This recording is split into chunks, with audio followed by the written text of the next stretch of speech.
Speaker, and it's a pleasure to rise in support of the Victorian Institute of Forensic Medicine Bill 2024. And from the outset, I would like to thank the Attorney-General in the other place. Her team has put in tremendous work into this piece of legislation. I trust that it will make a positive impact on Victorians. And in debating this bill, it would be amiss of me not to mention the significant investments of this Allan Labor government into both our health and policing sectors. The importance of supporting our police in their duties and looking after Victorians is not lost on us, and we have invested some $4.5 billion into Victoria Police.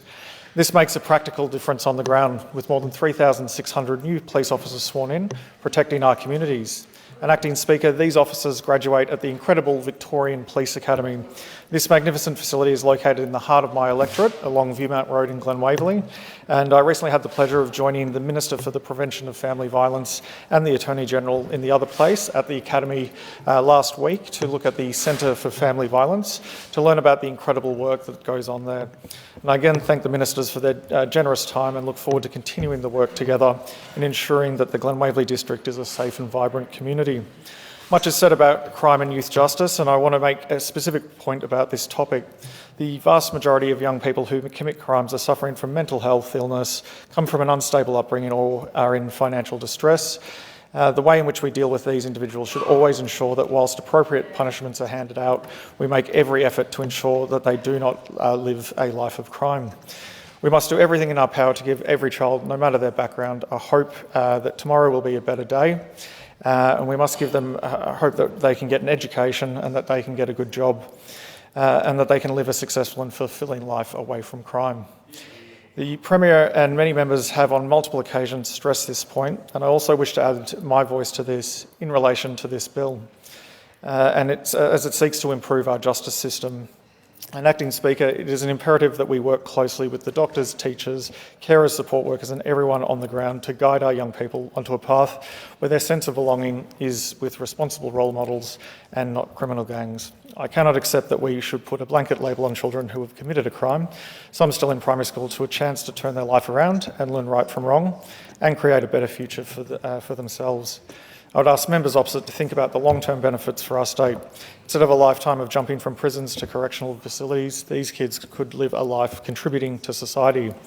To show empathy in working with our youth who are troubled and unwell, it's not an endorsement or a condonement of their crimes. Criminal behaviour is completely unacceptable and it must be dealt with accordingly. It is rather the opposite. As wrong behaviour is reprimanded, they are encouraged to go down a different route. I strongly believe that good governments can both condemn bad behaviour and find positive pathways for troubled children to follow.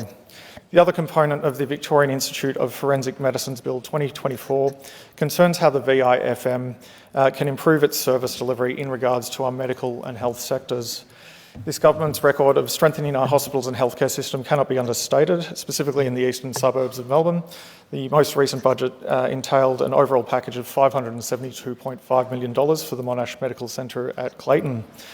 These major works will include an expansion of the emergency departments, a new intensive care unit, birthing suites, operating rooms, and this will provide an additional capacity of 7,500 more surgeries and 2,400 more births annually.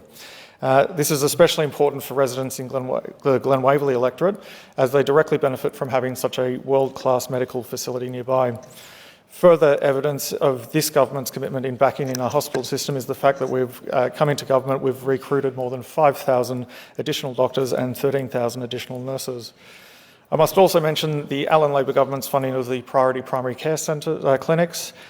In filling the complete void left by the federal Liberal government, this Labor government stepped in to once again look after the wellbeing of Victorians. And a special shout out to the incredible team at the Glen Waverley Priority Primary Care Centre. It is a privilege that we have a free, high quality medical care facility in our community. And in specifically referring to the Victorian Institute of Forensic Medicine's Bill 2024, I make a special mention to this government's investing in a locally manufactured mRNA vaccine manufacturing facility down there in Clayton. Victorians did it tough during COVID's 100-year pandemic. We all felt the brunt of strict but necessary measures to keep everyone safe. I distinctly remembered we were promised in Victoria that our pathway out of the lockdown was to reach a vaccination threshold, and yet the Morrison government stole our share of vaccines and gave them to New South Wales. Now, of course, the purpose of this project is not to safeguard ourselves from terrible governments in Canberra. It is a significant investment to have sovereign vaccine manufacturing capacity in our state. This creates Victorian jobs, boosts the economy, improves research, and provides an incredible training opportunity for the next generation of scientists and healthcare professionals. Residents of the Glen Waverley district know that we are building a locally based world-class facility which will change their lives for decades to come. And whilst I do not have time to go over every single investment in our healthcare and justice systems, they go to the crux of what this bill is about, replacing the Victorian Institute of Forensic Medicine's Act 1985 as the VIFM's enabling legislation. To understand this bill, it is necessary to explore what the Victorian Institute of Forensic Medicine does. The VIFM provides independent forensic medical and scientific services to support the justice system. It is an incredibly important service as it assists victims, families, police and other judicial agencies. And through the changes made in this bill, this government is continuing to support the VIFM in its endeavours to maintain its quality and expertise.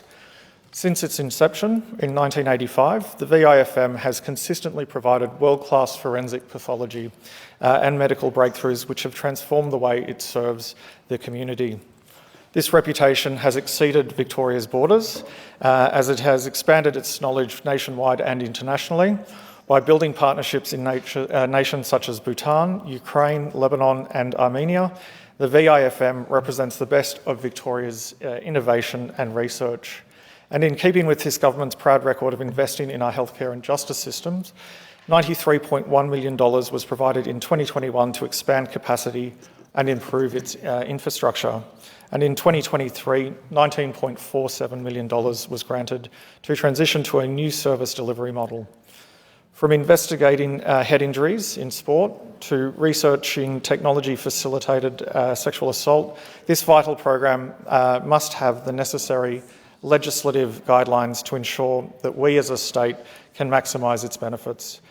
This bill clarifies the VIFM's objectives and goals to better align with its current role, as well as modernising its governance structure to ensure that it is fit for purpose and accountable. It also clarifies when and when not the VIFM may use or disclose personal information, and it adjusts the employment arrangements of staff working at the VIFM. I want to stress the importance of ensuring that when significant pieces of legislation such as these are drafted, extensive consultation must occur. I'm happy to mention that the government worked closely with stakeholders in the development of this bill. The VIFM, the Coroner's Court of Victoria, the Victorian Police, government departments and the Aboriginal Justice Caucus were all consulted in the collaborative process which occurred. Victorians deserve and rightly expect the government to invest in innovative methods to build our sovereign research facilities, as well as expand capacity in both our judicial and healthcare sectors. And that is why I'm proud to be part of the Allan Labor government, which does just that. I again thank the Minister and her team for their efforts in preparing this important piece of legislation, and I commend this bill to the House.